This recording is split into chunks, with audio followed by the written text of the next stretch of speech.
everyone, I'm Michael Cheek with MikesGuitarLessons.com. This is the first video for Numb by Gary Clark Jr. To start off with, if you want any of the extras for this lesson, like the tabs, other videos, things like that, or the tons and tons of other videos I have, click the links below. I've got my website there.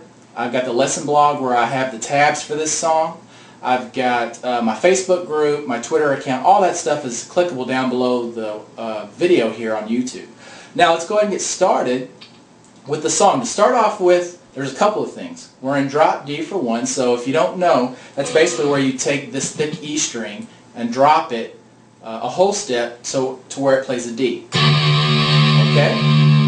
Now, I'm not going to go into an explanation about that because you can watch other videos for that. That's not for this video.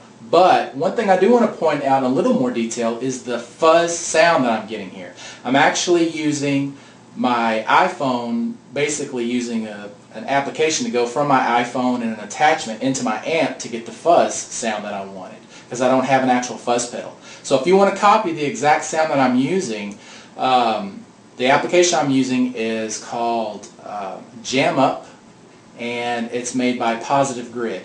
You can get it on the App Store. There's a free version, and if you want to find the one that I created, you can go in there and click Share inside the app, and it'll take you to a search page, and you can search Gary Clark Jr., you can search Numb, and those are the tag words that I put on my sound for this lesson. Okay, and you can click that, and it'll bring it up and dial in the exact sound that I'm using here. Okay, so again, that's it's by a company called Positive Grid, Jam Up, and that's enough of that. Let's go ahead and get started.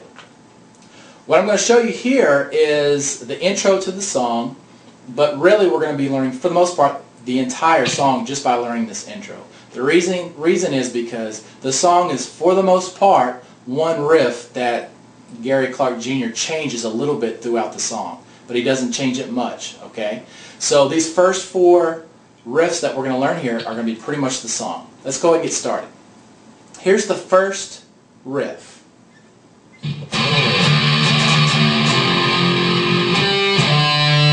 Okay, let's start that out.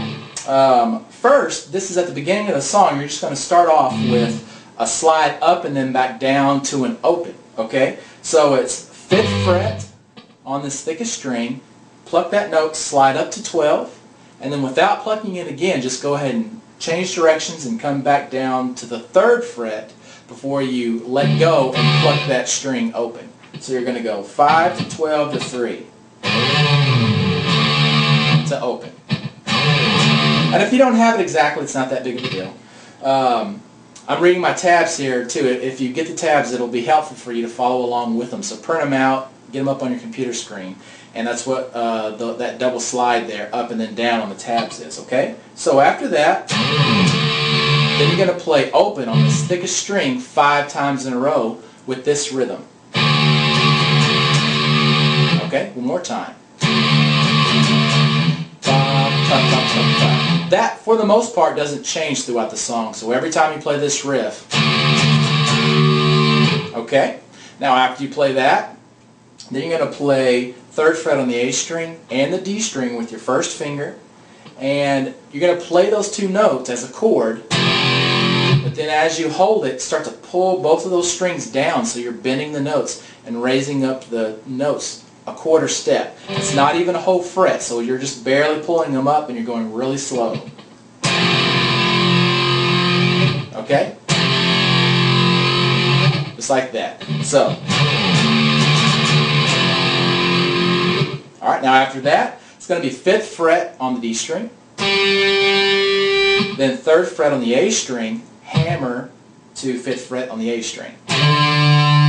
That's the first riff. Okay, so slowly,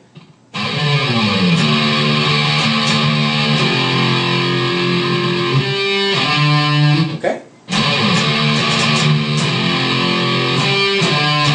Now, that was the first riff. Let's go into the second one. It's pretty much the same. This time, don't worry about the slides, but start off with just the 5 open notes.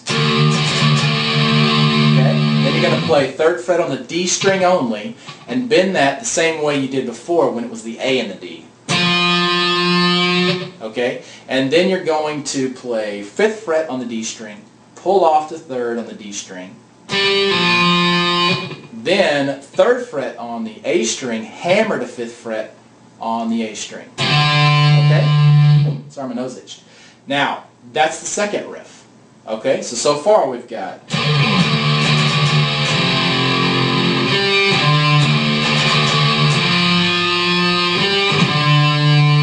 Alright?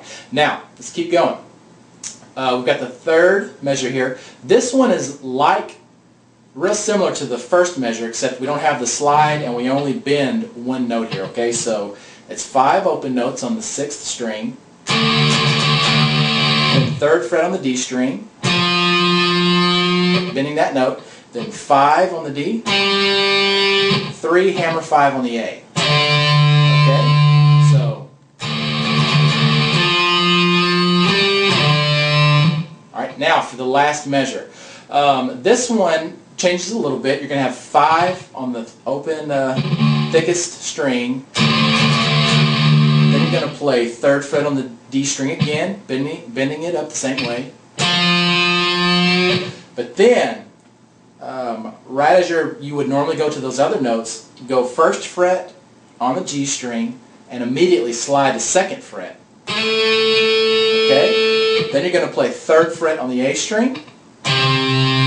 Play it again and slide it to 5th fret.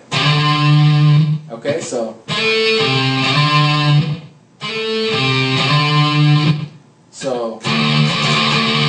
wait, yeah.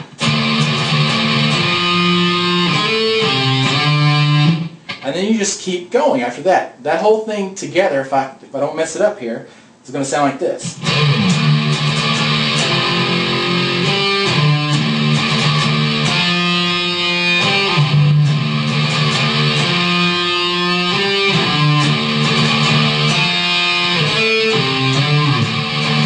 Just keep going after that. Now, those 4 versions of the way you play that riff are pretty much what he does during the entire song, with some small changes. I'll make a second video to cover some other small things, but for the most part, you've got the song here.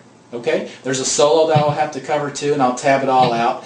But anyways, if you have questions, please email me at feedback@mikesguitarlessons.com. If you like the video, please hit the thumbs up. Write any comments. I do read them. And that's it. Thanks for watching.